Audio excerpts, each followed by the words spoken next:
انا صاحب الفكره دي، والحمد لله ابتدت تجيب نتيجه، وانتوا قدامي اهو متجمعين وبتسالوا زي الفل. فتحيا مصر، تحيا مصر، تحيا مصر. I'm talking about كييف. ايه؟ انت ايه حكايه المخدرات معاك؟ انت عايز تتكلم في المخدرات ليه يا عم؟ احنا جايين نتكلم في حاجه تانية.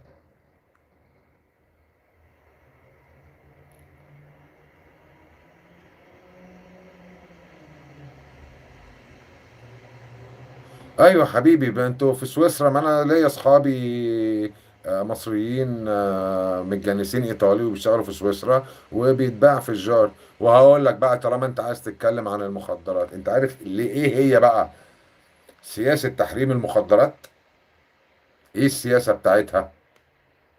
تعرف؟ عندك فكرة؟ طالما انت عايز تتكلم على المخدرات فكر فيها شوية وهرجع لك فيها تاني.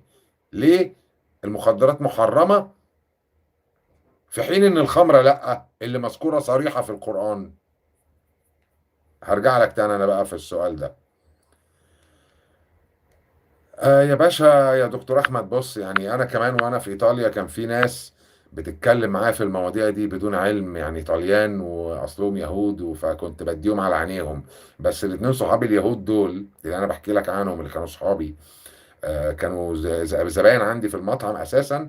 وكنا بنقعد بقى ايه نقول في صحتك يعني وقتها. وصاحب المطعم قام واخد لنا صورة مع بعض اهو. امال انتوا بتحاربوا بعض ليه؟ قلت له لا، دول زيك، انت مسيحي هم يهود، انما اللي هناك حاجة تانية.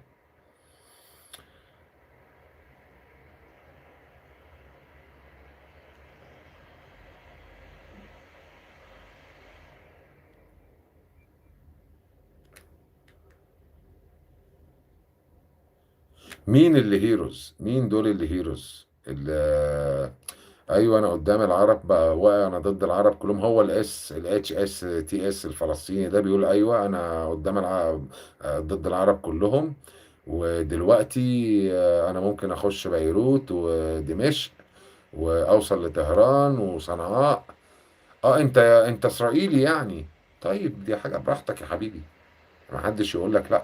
انا قلت لك ده انا هقول لكم حاجه، انا كان نفسي اروح ازور اسرائيل وتل ابيب، بس للاسف اتكسرت بقى خلاص ما ينفعش.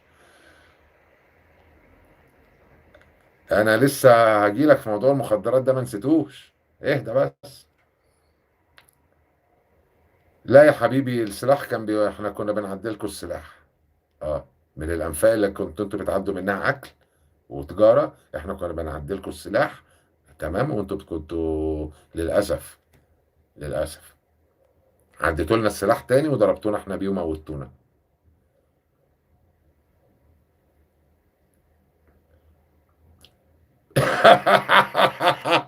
والله انت عسل، انت عسل اتش اس تي اس، انت عسل.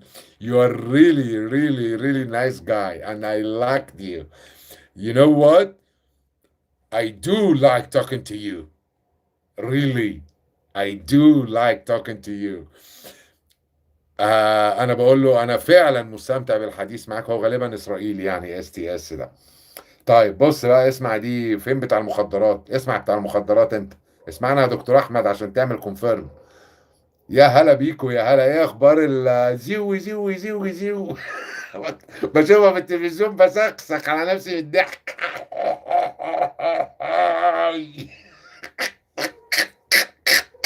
ولا اللي في دبي بقى، يا لهوي على اللي في دبي. بص بقى يا استاذ اورا بتاع المخدرات، اوعى تكون مشيت. يا دكتور احمد لسه معانا ولا مش لسه معانا؟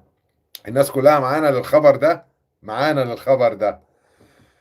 بص يا باشا، وده انا قلته في البثوث. اوكي. آه سياسة المخدرات اولا كأطباء نفسيين وادمان والحاجات اللي هي بتحتاج ادوات ادويه كيميائيه، زي الفاليوم وغيره وغيره، المنومات والحاجات دي. الاوروبيين عموما والامريكان، المدرسه الامريكيه تقول لك ايه؟ اشرب سيجاره ماريجوانا او حشيش للمريض ده طبيعي، وما تاخدش آم، دواء كيميائي تنام.